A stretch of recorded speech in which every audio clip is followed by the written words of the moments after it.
Yang pertama tentang takwa. Rasulullah SAW mengatakan at-taqwa hahuna. Takwa itu ada di sini, di dalam dada seseorang yang tidak ada orang lain yang bisa menilai berapakah kadar ketakwaan dari orang lain. Dia hanya bisa melihat ke dalam dirinya sendiri. Apakah dia bertakwa kepada Allah ataukah tidak. Bagaimana kita kemudian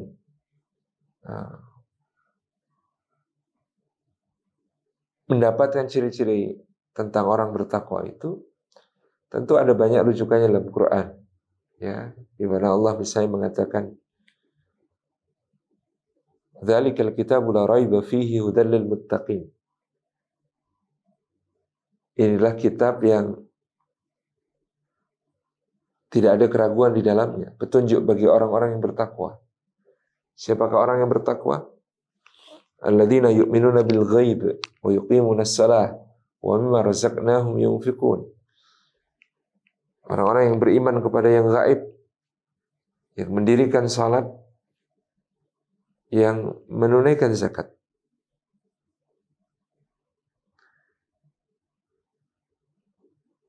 Dan walladzina yu'minuna bima unzila ilaika wa ma unzila min qablik wa bil akhirati hum yuqinun. Orang-orang yang beriman kepada apa yang diturunkan Allah kepada Rasulnya SAW, juga yang diturunkan kepada para nabi sebelumnya, dan orang-orang yang yakin kepada kehidupan akhirat. Nah, ini contoh. Kita bisa menelisik makna-makna lain dari orang bertakwa dalam Al-Quran. Pada intinya menurut Imam Al-Ghazali, asasnya takwa itu muraqabah. Tadi yang sudah kita bahas, merasa selalu dilihat oleh Allah, merasa selalu diawasi oleh Allah, merasa selalu dicatat amal perbuatannya oleh Allah, sehingga dengan demikian dia berhati-hati. Itulah takwa. Dia takut kepada Allah. Itulah takwa.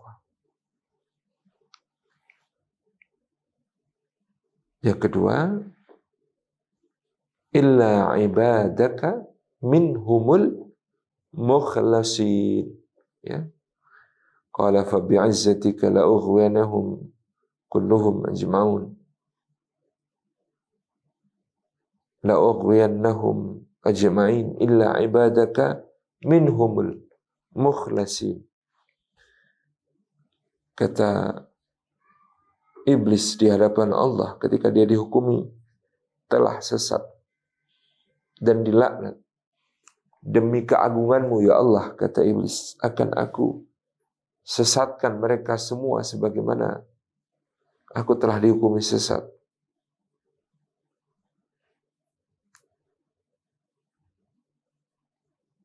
Illa ibadaka minhumul mukhlasin.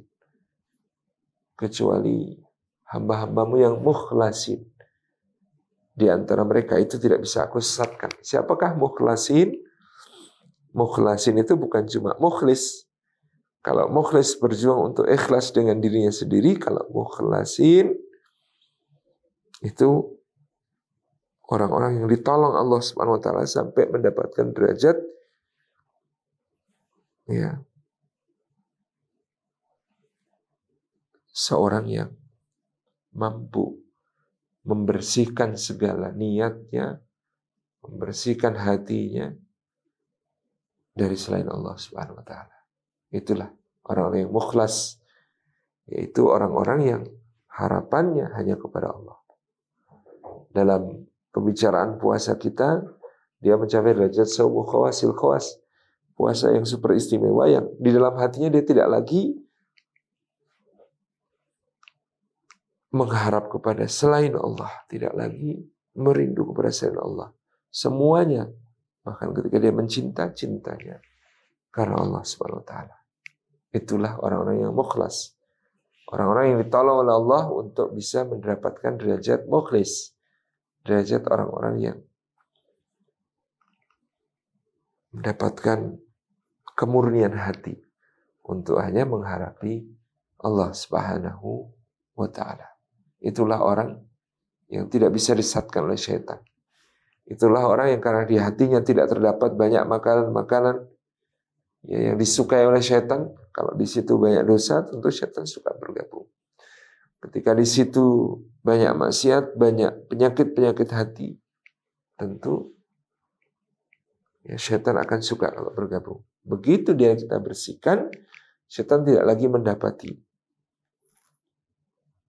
ada sesuatu yang bisa menarik hatinya, menarik di dalam hati hamba tersebut, sehingga dia tidak lagi untuk ya, tertarik masuk ke dalam hati dan mengalir bersama darahnya menggoda sang anak manusia. Karena dia punya benteng dengan zikir-zikirnya dan dengan anugerah Allah menjadikannya min ahlil khair, ya, menjadikannya termasuk orang-orang yang mukhlas tadi. Ya, jadi kita memang keikhlasan itu bukan hanya kita upayakan, tapi merupakan karunia dari Allah Subhanahu wa ta'ala. Demikian. Wallahu a'lam bishawab.